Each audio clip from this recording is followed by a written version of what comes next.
मार्गशीर्ष महिन्याच्या वर्षाच्या शेवटच्या सोमवती अमावस्येच्या दिवशी काय करावे आणि काय करू नये? सोमवती अमावस्या कधी आहे हे आपण आज पाहूया. सोमवती अमावस्येच्या दिवशी काही कामे करणे अत्यंत शुभ मानले जाते, तर काही कामे निषिद्ध असतात. जाणून घेऊया अमावस्येच्या दिवशी काय करावे आणि काय करू नये. सोमवती अमावस्येला अनन्यसाधारण महत्त्व आहे. सोमवारी येणाऱ्या अमावस्येला सोमवती अमावस्या म्हणतात. या वर्षाची शेवटची सोमवती अमावस्या 30 डिसेंबर 2024 रोजी आहे. सोमवती अमावस्येच्या दिवशी भगवान विष्णू आणि देवी लक्ष्मीसह भगवान शंकराचीही पूजा केली जाते.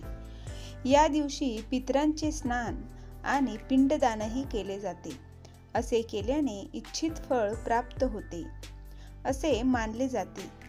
जाणून घेऊया सोमवती अमावस्येच्या दिवशी काय करावे आणि काय करू नये. सोमवती अमावस्या कधी आहे?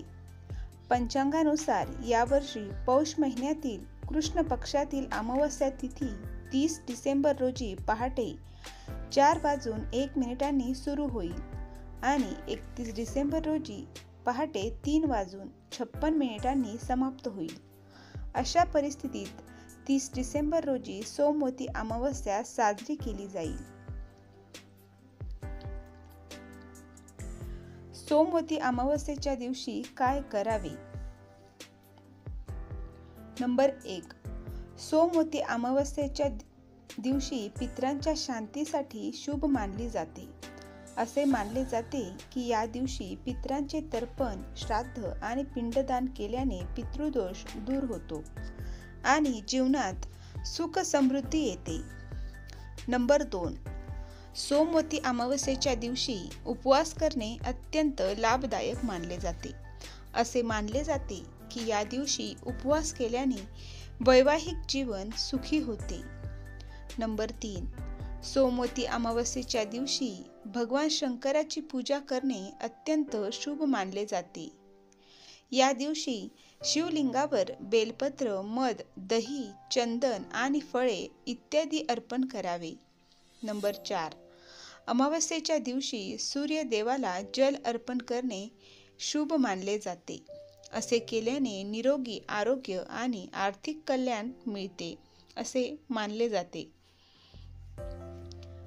नंबर 5. अमावस्येच्या दिवशी गरीब व गरजूंना दान करावे.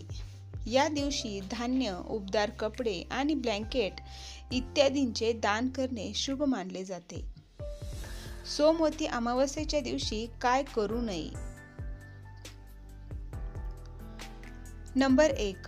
सोमवती अमावस्येच्या दिवशी घरात वादविवाद करू नये. नंबर 2. या दिवशी कोणाचाही अपमान करू नका. नंबर 3. या दिवशी सूडबुद्धीच्या वस्तूंपासून अंतर ठेवावे. नंबर 4. सोमवती अमावस्येच्या दिवशी काळ्या वस्तूंचे दान टाळावे. धन्यवाद.